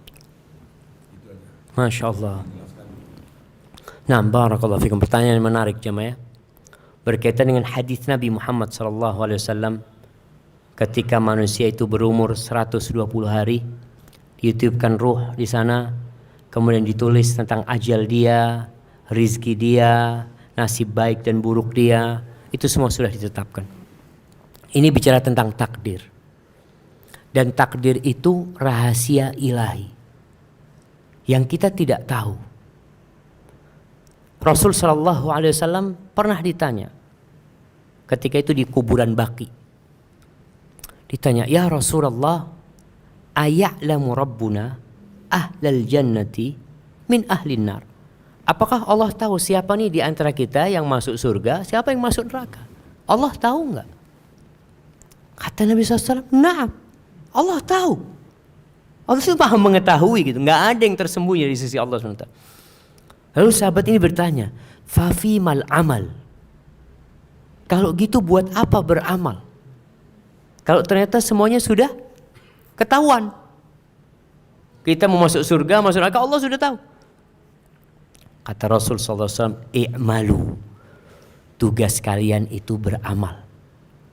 Fakullun muyassarun lima khuliqalahu. Semua orang itu akan dimudahkan sesuai dengan penciptaan dia. Dia itu akan masuk surga atau masuk neraka. Jadi kalau bicara takdir, ada 4 fase penetapan takdir ini. Yang pertama adalah ilmu. Jadi Allah itu sudah tahu kita ini mau masuk surga atau masuk neraka. Allah tahu kita miskin atau kaya. Bukan hanya urusan kita ini, kadang-kala kalau bicara takdir itu kadang-kala urusan akhirat. Urusan dunia nggak pernah bicara takdir. Kalau katakan antum kok bekerja terus, mungkin antum takdirnya miskin memang antum. Yang enggak lah, anak kepingin berusaha supaya kaya. Kan anak nggak tahu sama takdir anak gitu. Jadi untuk urusan dunia kita mau bekerja dan berusaha. Jadi yang pertama berkaitan dengan ilmu. Allah itu sudah tahu. Allah tahu apa yang telah terjadi dan apa yang belum terjadi dan bagaimana kalau itu terjadi. Allah tahu. Setelah Allah tahu, itu dicatat. Catatan, ya, proses yang kedua adalah pencatatan takdir yang berada di Lauhul Mahfud. Yang kata Rasul sallallahu alaihi wasallam, "Awwalu ma khalaqallahu al-qalam." Yang pertama Allah ciptakan itu pena. Full pen yang pertama. Lalu Allah mengatakan uktub. Allah mengatakan kepada pena itu untuk menulis. Pena itu bertanya, "Wa ma aktub?" Apa yang aku tulis? Allah mengatakan uktub ma huwa kainun ila yaumil qiyamah. Tulislah apa yang akan terjadi sampai hari kiamat. Artinya atas dasar ilmu itu ditulislah takdir. Allah tahu kita ini setelah ini mau kemana, Allah tahu. Allah tahu nanti kita itu makan berapa butir nasi yang akan masuk ke perut kita. Dan bagaimana nasi itu akan membuat kita sakit perut. Nanti kemudian kita akhirnya harus ke rumah sakit. Nanti ternyata penyakit itu Allah tahu semua kejadian itu. Dan itu yang ditulis sampai hari kiamat. Kemudian yang ketiga, masyiah. Allah menghendaki itu terjadi. Ini kan baru ilmu, baru pencatatan. Nanti ketika Allah berkehendak terjadi, lahirlah anak ini. Itu kehendak Allah Subhanahu wa taala. Yang keempat, penciptaan. Diciptakannya kejadian tersebut oleh Allah Subhanahu wa taala. Yang ditulis oleh malaikat itu merujuk kepada yang di Lauhul Mahfud. Dia ambil, dia tulis di sana. Jadi takdir ini ada yang ditulis 50.000 tahun sebelum penciptaan langit dan bumi, yang di Lauhul Mahfud. Kemudian ada takdir setiap individu. Itu buku induk. Ada buku perorangan. Itu yang ditulis ketika umur 120 hari. Perorangan takdirnya itu ada buku sendiri-sendiri, yang malaikat yang mencatatnya. Yang ketiga, ada takdir tahunan. Kapan takdir tahunan? Malam Lailatul Qadar. Artinya Lailatul Qadar itu 2. Malam yang mulia, yang kedua malam takdir. Jadi Allah mengatakan inna anzalnahu fi lailatin mubarakatin inna kunna mundzirin fiha yufraqu kullu amrin hakim. Pada malam itu ditetapkan semua urusan 1 tahun. Kemudian Ustaz bicara takdir itu apakah bisa dirubah? Yang pertama kita nggak tahu takdir kita itu yang mana. Tugas kita beramal. Dan di antara amalan yang bisa merubah takdir itu doa. Kata Rasul sallallahu alaihi wasallam, la yaruddul qadha illa du'a. Enggak ada yang bisa menolak takdir itu kecuali doa. Wa ma yazidu fil umri illa al bir, dan enggak ada yang bisa menambah umur itu kecuali amal kebajikan. Makanya kita dianjurkan silaturahim supaya umurnya tambah panjang, umpamanya berbuat baik kepada orang supaya umurnya tambah panjang. Dan itu pun termasuk takdir Allah. Artinya Allah itu tahu nanti kita pada umur sekian kita akan berdoa meminta supaya dipanjangkan umurnya umpamanya. Allah itu sudah tahu juga itu loh. Dan itu pun sudah tercatat di Lauhul Mahfuz. Maka tugas kita urusan takdir ini adalah ya beramal. Tapi kita percaya semuanya itu sudah Allah tentukan. Sehingga orang kalau kena musibah, ya orang yang percaya sama takdir itu dia tidak akan menderita hidupnya. Ketika anaknya meninggal dunia umpamanya, dia mengatakan inna lillahi wa inna ilaihi raji'un. Kami milik Allah dan kepada Allah kami akan kembali. Allah ma'jurni fi musibati, Allah berikan pahala di musibahku dan berikan ganti yang lebih baik. Karena dia tahu hal ini sudah ditetapkan 50.000 tahun sebelum diciptakannya langit dan bumi. Makanya kita nggak boleh ngomong lau. Andai kata tadi nggak keluar rumah kan nggak tabrakan. Andai kata tadi nggak ke pantai kan nggak tenggelam. Andai kata nggak boleh. Karena itu sudah terjadi. Kapan kita tahu itu takdir? Kalau sudah terjadi. Kalau belum ya kita berusaha. Tugas kita kata Nabi SAW, i'malu, tugas kalian itu beramal. Di bulan Ramadan ini tiap malam itu ada hamba-hamba yang divonis bebas dari api neraka. Vonis bebas dari api neraka. Maka semoga kita termasuk yang divonis bebas dari api neraka oleh Allah Azza wa Jalla. Hadza wallahu a'lam bissawab.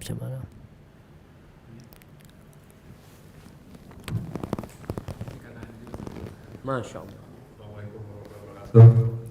Waalaikumsalam warahmatullahi wabarakatuh. Ingin menanyakan aja Ustaz,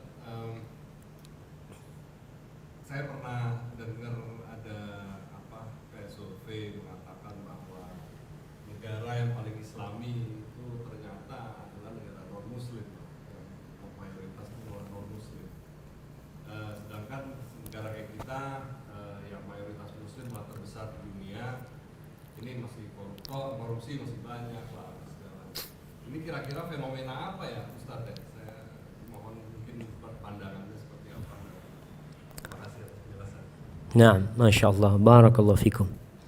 Iya, kalau bicara itu ungkapan salah seorang tokoh ya.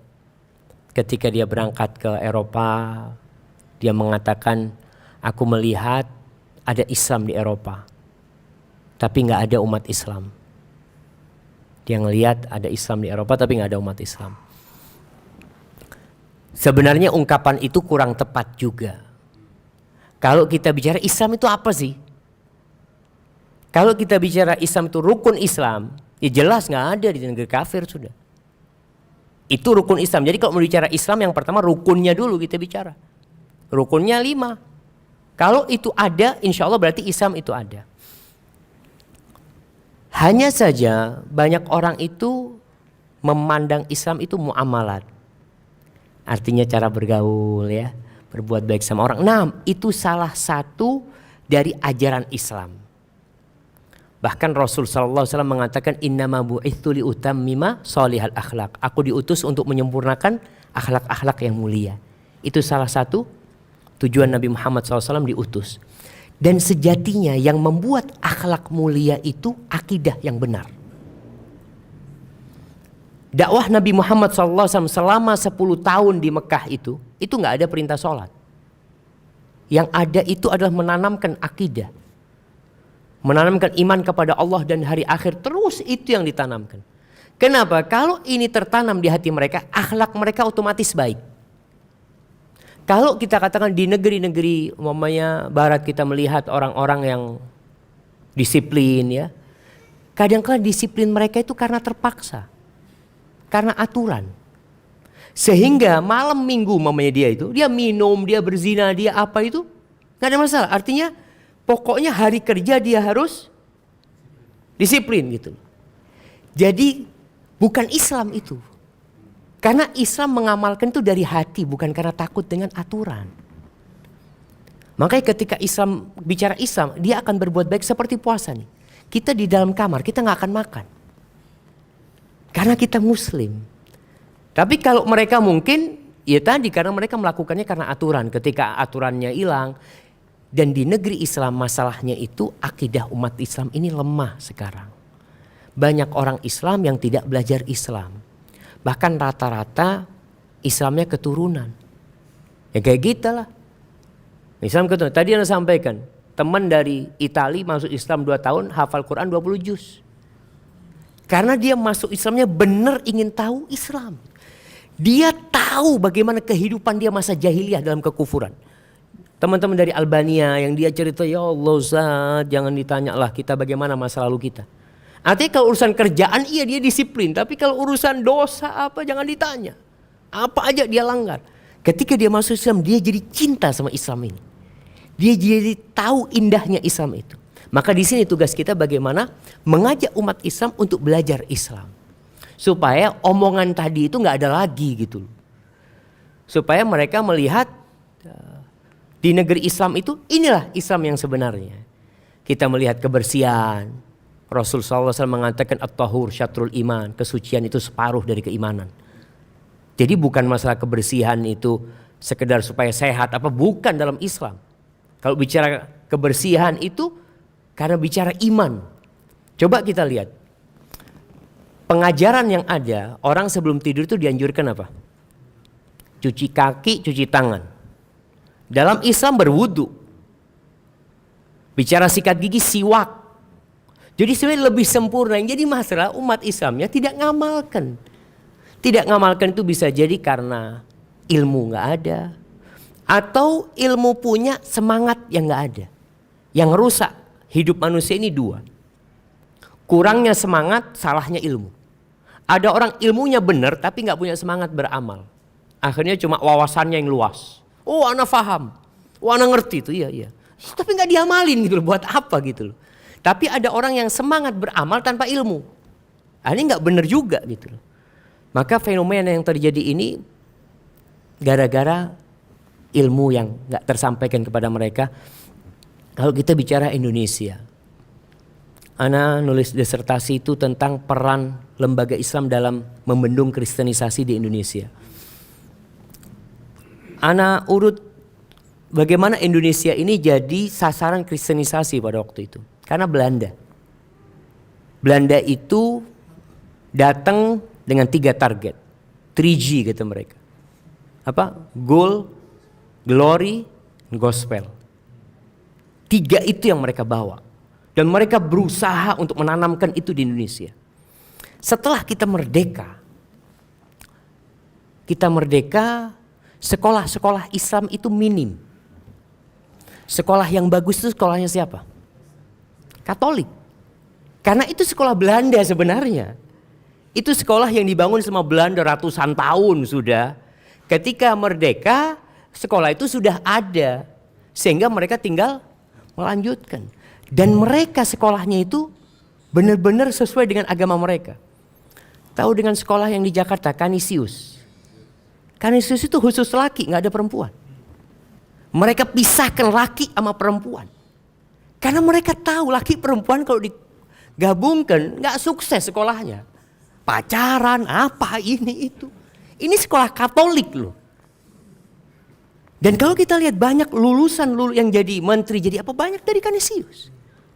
Pada waktu itu sekolah Islam belum ada. Yang ada itu ya masih kumuh ya. Karena baru merdeka kita ini.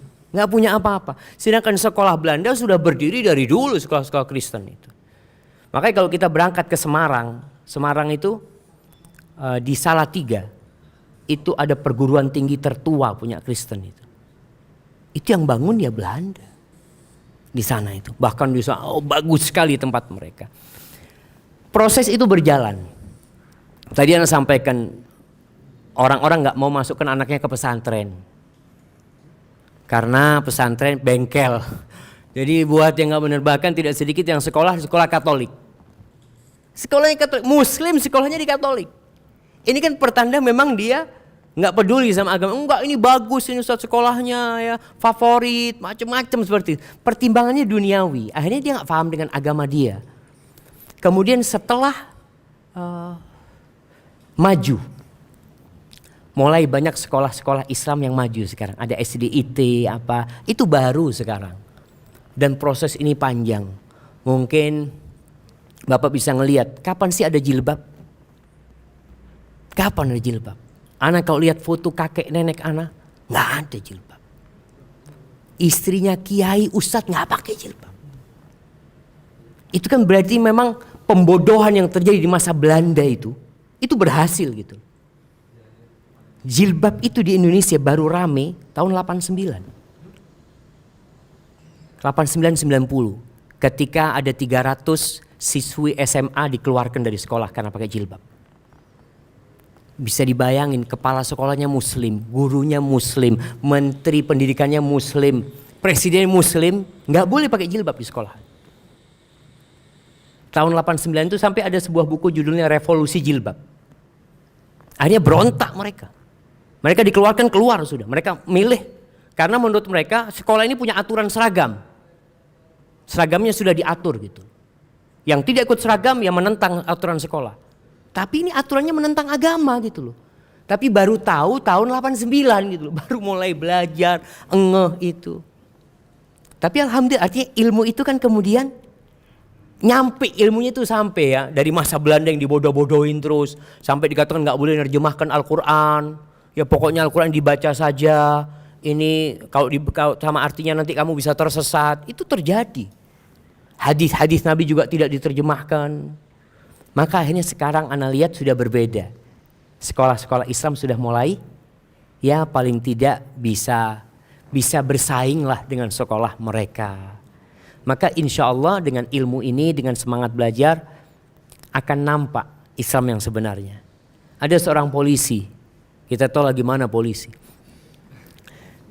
Itu di Batam. Ceritanya seorang polisi ini ditabrak dari belakang dia.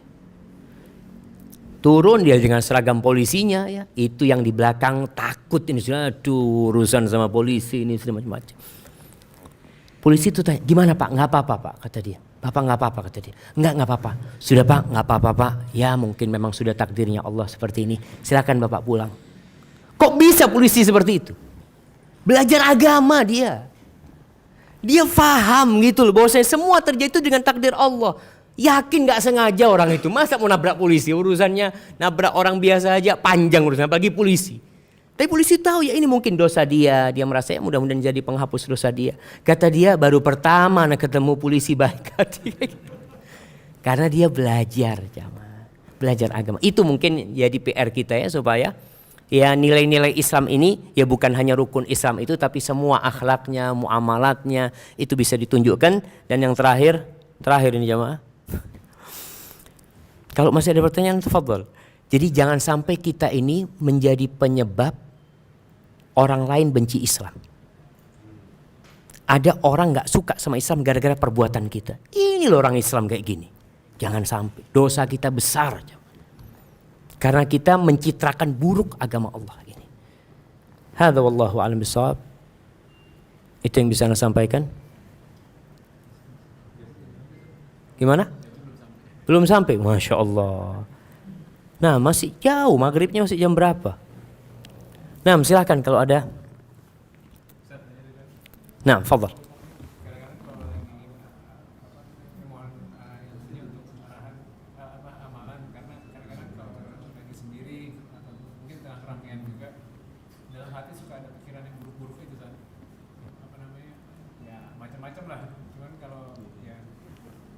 Apakah itu akan menjadi kenyataan atau masih dalam hati apa gimana? Nah, sahih jamaah. Kita itu disuruh berlindung dari di surat An-Nas, alladzi yuwaswisu fi sudurin nas minal jinnati wan nas. Ada omongan-omongan buruk itu. Jadi setan itu mengalir di tubuh manusia ikut aliran darah.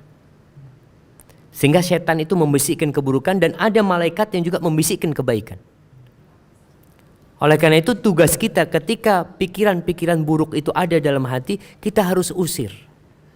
Bagaimana caranya? Lakukan sesuatu yang bermanfaat. Baca sesuatu. Ambil wudhu, sholat. Kalau terus mengganggu, mengatakan a'udzubillahi minasyaitonirrajim. Karena kalau tidak, datang terus. Selama kita belum berucap, Allah akan maafkan.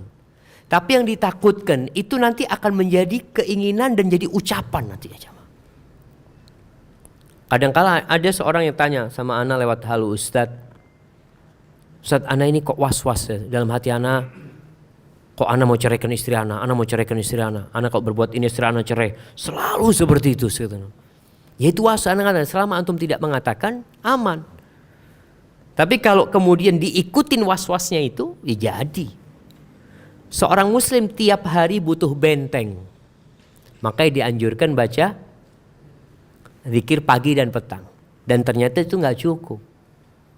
Maka kita dianjurkan zikir setelah sholat. Setelah sholat itu suruh baca Qul huwallahu ahad, Qul a'udzu birabbil falaq, Qul a'udzu birabbin nas. Tolong kalau baca 3 surat ini dihayatin. Bukan sekedar yang penting selesai. Karena banyak kita itu yang penting Qul huwallahu ahad, Allahu samad, lam yalid walam yulad walam yakul lahu kufuwan ahad. Qul huwallahu ahad. Ini waktunya mepet ini Ustaz. Qul huwallahu ahad, Allahu samad, lam. Jadi akhirnya ya tadi hidayah yang kita harapkan dari Al-Quran itu kita nggak dapat. Kita dapat pahala doang. Jadi kalau kita baca Quran tanpa tahu artinya, kita dapat hadiah. Tapi kalau kita baca Quran tahu artinya, dapat hadiah plus hidayah. Kebanyakan kita itu dapat hadiah nggak dapat hidayah karena nggak paham dengan yang dibaca gitu loh. Mungkin itu membantu kita untuk ya menghilangkan was-was dari setan itu ya. Nah, fadhal, ibu-ibu nggak ada yang tanya kayaknya. Udah paham semua ibu-ibunya.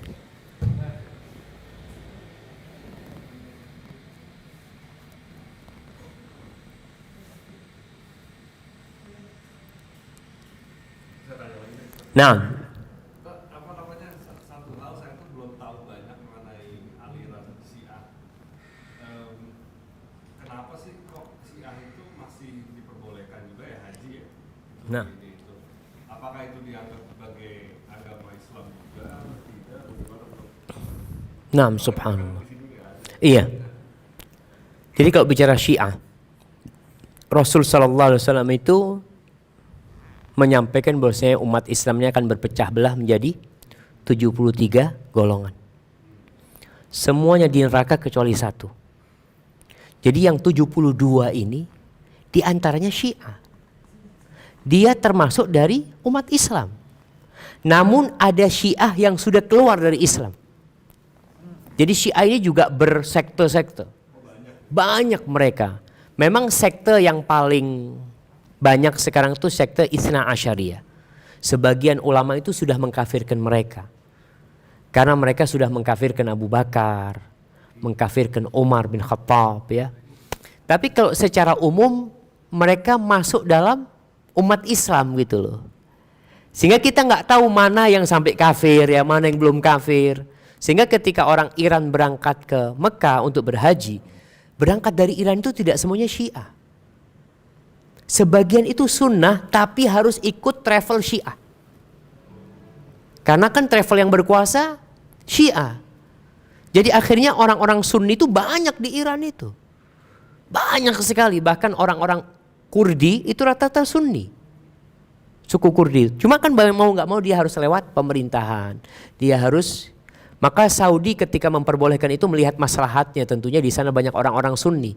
Kalau dilarang semua orang Iran, orang Sunni termasuk yang nggak bisa haji akhirnya. Padahal haji termasuk rukun Islam buat mereka. Jadi kalau bicara orang Syiah, memang yang banyak ya Syiah yang sudah mengkafirkan Abu Bakar, mengkafirkan Umar, mengkafirkan Utsman, mengkafirkan Aisyah ya. Bahkan ada Syiah yang mengatakan Jibril salah ngasih wahyu. Sampai seperti itu. Na'udzubillah ya agama mereka itu ya. Barakallah. Jadi seperti itu. Nah, silakan. Kayaknya mic-nya balik lagi nih. Baru pegang aja. Waalaikumsalam warahmatullahi wabarakatuh.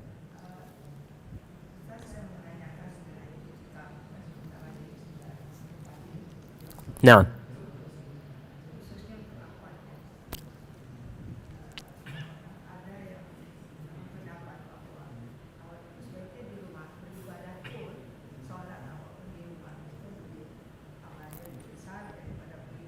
ke masjid.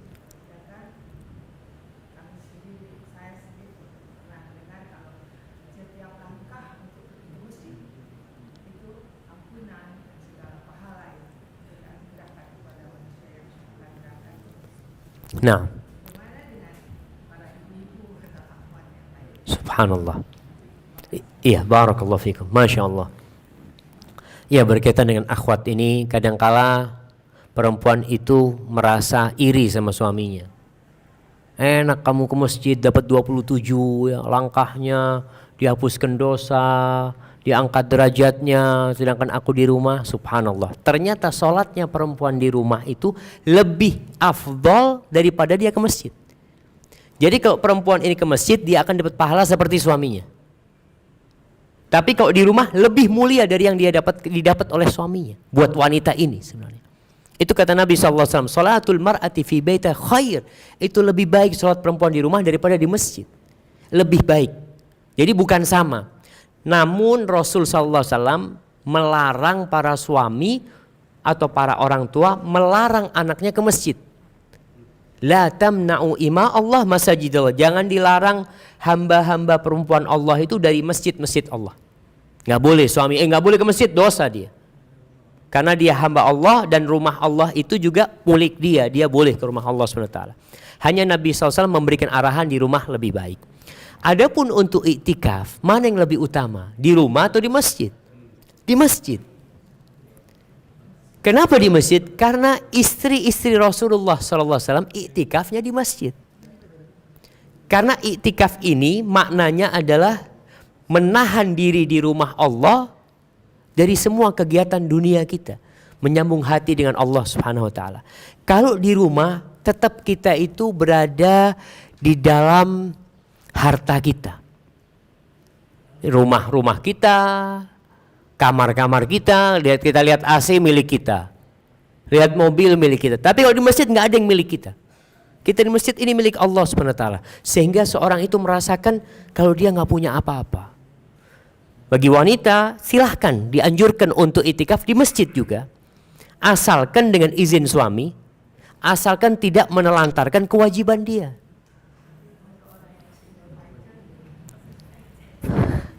Ya kalau memang tidak bisa, tidak punya suami silahkan berangkat. Tapi kan dia punya tanggung jawab kalau dia punya anak. Artinya jangan sampai dia menelantarkan tanggung jawab dia kalau dia punya anak. Istri-istri Nabi SAW itu rata-rata nggak punya anak. Jadi untuk itikaf itu mudah. Suaminya juga itikaf. Nabi itikaf, dia mau itikaf ya kumpul sama suaminya. Namun pernah suatu hari Rasul SAW itu, jadi itikafnya perempuan itu pakai tenda di dalam masjid. Tenda kecil-kecil. Nabi masuk masjid ngelihat ada apa ini kata dia. Ini tendanya Aisyah, ini tendanya Zainab, ini semuanya ingin merapat ke tendanya Nabi Muhammad SAW. Kata Nabi SAW, oh kalian ingin kebaikan kata dia, bongkar semua tendanya. Nabi akhirnya nggak itikaf pada waktu itu. Karena itikaf sudah jadi sarana untuk kecemburuan istri-istri Nabi. Jadi mereka malah kepingin dekat sama Nabi walaupun itikaf nggak apa-apa lah, tendaku paling dekat sama Nabi atau apa ya. Jadi itikaf sejatinya bagi perempuan yang mungkin anaknya sudah bisa ditinggal, mungkin dia sudah sepuh ya, anak-anaknya suaminya sudah nggak ada, ya silahkan dia itikaf untuk merasakan itikaf di rumah Allah Subhanahu wa taala, dan paling tidak dalam seumur hidup sekali lah supaya bisa meraih Lailatul Qadar ya. Itikaf kalau bisa ya 10 hari full. Kalau nggak bisa malam-malam ganjil. Kalau nggak bisa ya itikaf malam harinya saja.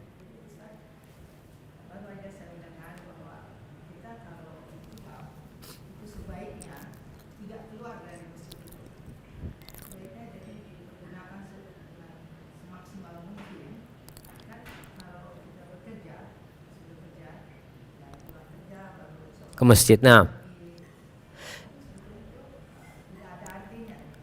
nggak, iktikaf yang sempurna itu memang dari malam 21 sampai malam takbiran. Itu yang sempurna. Nggak bubar. Nabi Muhammad SAW full di sana. Itu kalau mampu. Makanya kalau nggak mampu, malam ganjilnya.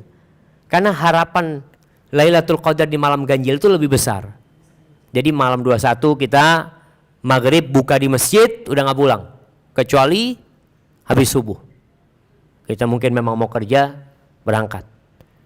Malam-malam ganjilnya. Makanya ibu-ibu ini tolong 10 hari terakhir ini tidak sibuk dengan kue lebaran. Artinya bilang sama suaminya udah beli aja lah. Nggak usah bikin kue. Oh enggak, ini lebaran spesial. Iya, ada Lailatul Qadar yang lebih spesial. Nanti untuk makanan kita bisa setelah Idul Fitri itu nanti nggak puasa sampai Ramadan lagi 11 bulan gitu. Artinya berusaha untuk memanfaatkan 10 hari terakhir ini untuk ibadah. Bagi yang di rumah silahkan. Ibu-ibu yang nggak itikaf di masjid, dia punya musola, sudah hampar sejadahnya di situ, taruh Qur'annya, dia sholat. Kalau mungkin nggak hafal Quran, boleh sholat tahajud dengan pegang Quran, silahkan dipegang. Karena selama ini sholat tahajud mungkin ya 20 menit selesai. Coba sekarang dengan pegang Quran bisa lebih panjang lagi, mungkin 1 rakaat 1 juz ya. Nah, bisa dicoba lah jamaah.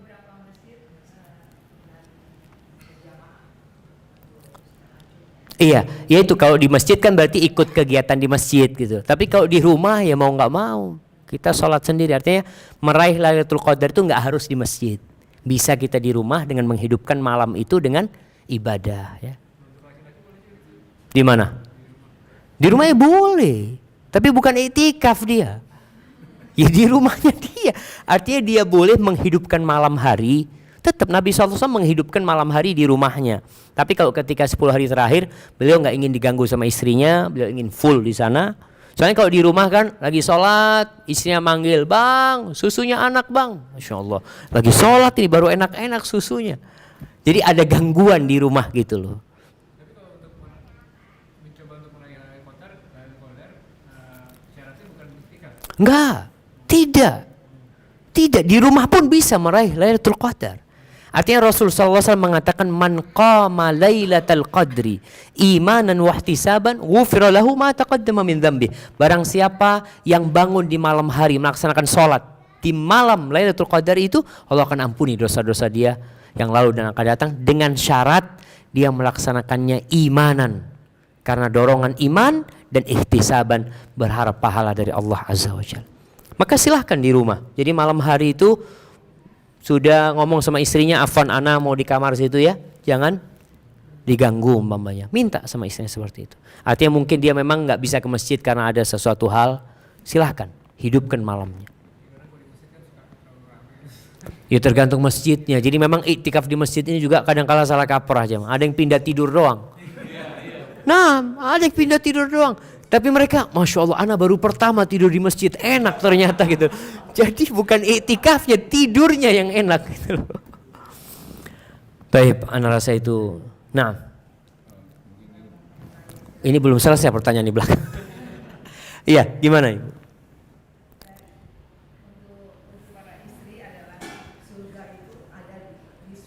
Nah, iya.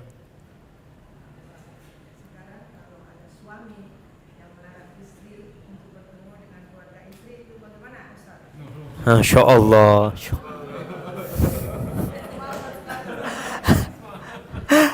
Nah, jemaah. Jadi seperti ini. Rasul sallallahu alaihi wasallam mengatakan la yadkhulul jannah qati.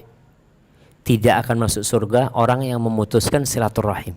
Itu tidak akan masuk surga. Kemudian di hadis yang lainnya Rasul sallallahu alaihi wasallam menjelaskan bahwasanya amalan hamba itu diangkat setiap hari Senin dan Kemis. Pada hari itu Allah ampuni semua dosa hamba kecuali 2 orang. Yang pertama orang musyrik, yang kedua orang yang menyimpan dendam dengan saudaranya. Itu Allah tidak akan ampuni. Jadi sampai kapanpun tidak akan diampuni dosa dia selama dia masih menyimpan dendam sama saudaranya. Terus kalau bicara dalam kehidupan rumah tangga. Ada suami melarang istri berjumpa dengan keluarganya. Apa sebenarnya alasannya? Jadi memang ada, Anda berjumpa dengan beberapa orang, beberapa suami, Anda tanya kenapa antum larang istri antum mama ketemu sama orang tuanya? Ustadz, kalau dia ketemu sama orang tuanya, ke rumah Ana itu, hari itu Ana berantem sama dia, Ustadz. Jadi dia di rumah keluarganya ini dikomporin, Ustadz, sama keluarganya. Makanya akhirnya Ana melarang. Jadi kalau larangan itu untuk maslahat nggak apa-apa, tapi tidak boleh memutuskan. Artinya tetap harus menjalin sana, cuma mungkin tidak sering-sering ya, tidak bermalam. Karena salah satu bentuk suami ini bersyukur kepada keluarganya, istri, dia kan dikasih anaknya udah. Seharusnya dia bersyukur lah, terima kasih, walaupun ya mungkin dia tidak cocok sama mertuanya, dia tidak cocok sama kakaknya atau apanya, tetap tidak boleh memutuskan silaturahim. Mungkin perlu dijadwal aja berkunjungnya kapan ya, nggak boleh lama-lama di sana, nggak boleh bermalam. Yang dosa itu kalau memutuskan sama sekali. Tapi kalau suami mengatur karena ada maslahat, maka nggak apa-apa dalam Islam seperti itu. Barakallahu fikum. Pertanyaan terakhir.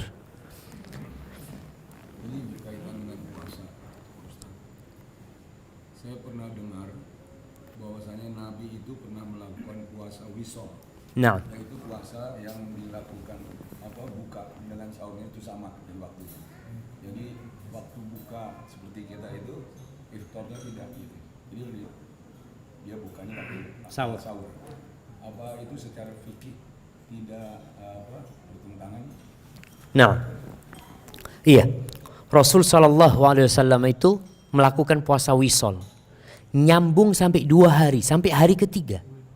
Jadi bukan sampai sahur, tapi 3 hari nggak makan. Rasul SAW. Nabi SAW melakukan itu, sebagian sahabat niru. Nabi melarang. Nabi mengatakan kepada para sahabatnya, Inni abitu yut'imuni rabbi wa yasqini. Aku ini bermalam dalam kondisi Allah kasih makan dan minum sama aku. Ibnu Qayyim menjelaskan bukan Nabi makan dan minum, tapi keimanan beliau, kelezatan iman itu yang menyebabkan beliau merasa kenyang, tidak butuh makan dan minum. Akhirnya Rasul SAW melihat para sahabatnya maksa untuk ikut, Nabi larang. Gak boleh wisol. Tapi di akhir itu Nabi membolehkan. Nabi mengatakan, Man kana muwasilan falyuwasil ila sahar. Barang siapa yang ingin puasa wisol, maka boleh sampai sahur saja. Gak boleh sampai hari esoknya. Tapi dia hanya memundurkan berbukanya. Berbukanya di waktu sahur. Itu diperbolehkan. Karena memang ya ada sahabat yang melihat Nabi melakukan itu, masa kami nggak melakukan. Akan tetapi di sisi lainnya Nabi SAW menganjurkan untuk mensegerakan berbuka. Jadi termasuk sunnah itu mensegerakan berbuka dan mengakhirkan sahur. Tapi kalau ada orang yang ya anak kok malas makannya, anak mau lanjutlah sampai sahur, diperbolehkan sama Nabi Muhammad SAW sampai sahur. Nabi menikmatin munajatnya sama Allah Azza wa Jal, nggak mikirin makan. Kita gimana? Kita mau sahur, mau buka aja setengah jam sudah duduk di meja makan. Kita kan nggak menikmatin puasa kita. Kadang-kala kita belum merasakan nikmat. Bahkan yang ada itu tadi mau berbuka itu pas adzan. Bahkan dipegang kurmanya itu sudah diputar-putar ya, dia lihat ya, dia celup, dia nunggu. Artinya dia belum bisa menikmatin puasanya. Bahkan ada yang kerjanya ngeliatin jam. Berapa menit lagi nih? Terus seperti itu. Makanya usahakan ketika kita mau berbuka itu jangan di meja makan lah. Kita mau berbuka itu sudah di atas sejadah kita sambil, kan doanya orang yang berpuasa mustajab. Kita berdoa, ketika azan ya sudah berdoa, lanjutkan sedikit terus berdiri. Bukan maksudnya mensegerakan berbuka itu pas azan langsung masukkan ke mulut, ya enggak. Artinya ya berbuka ketika waktunya gitu loh. Telat 5-10 menit itu tidak termasuk mengakhirkan berbuka gitu loh. Mengakhirkan berbuka itu ya tadi sampai isya, sampai kapan. Tapi kalau antum cuma beberapa menit telat itu ya enggak apa-apa, itu tidak termasuk menunda-nunda berbuka. Apalagi kalau alasannya memang sedang nikmat berdoa. Kan ada orang yang tenggelam dalam doanya kemudian dia terus ya orang ayo buka ini sudah tunggu dulu belum selesai doanya gitu loh. Jadi kalau telat-telat segitu tidak termasuk yang mengakhirkan berbuka, enggak. Insya Allah enggak masalah karena waktunya masih dekat gitu ya. Seperti itu. Jadi itu kalau Yang wisol. 1 hari, 2 hari sampai 3 hari nggak berbuka, apa yang itu yang disebut jahar? Yang disebut Jahar, puasa jahar. puasa jahar. Nggak tahu ya, tapi itu disebut wisol sebenarnya. Itu disebut wisol. Nabi Muhammad SAW untuk dirinya beliau melakukan, tapi untuk umatnya beliau melarang. Puasa wisol itu. Yang diperbolehkan kalau mau wisol sampai sahur aja. Ini 24 jam. 24 jam lah. 24 jam seperti ini. Dan sebenarnya saudara-saudara kita di Rusia sana, puasanya 22 jam mereka jamaah. Jadi mereka berbuka sahur sudah. Jadi subhanallah. Baik, ana cukupkan di sini jamaah. Hadza wallahu a'lam bishawab. Kalau yang ana sampaikan benar itu dari Allah Azza wa Jal. Kalau ada yang salah dan kurang berkenan itu dari diri ana pribadi. Allah dan Rasul terbebaskan dari kesalahan itu.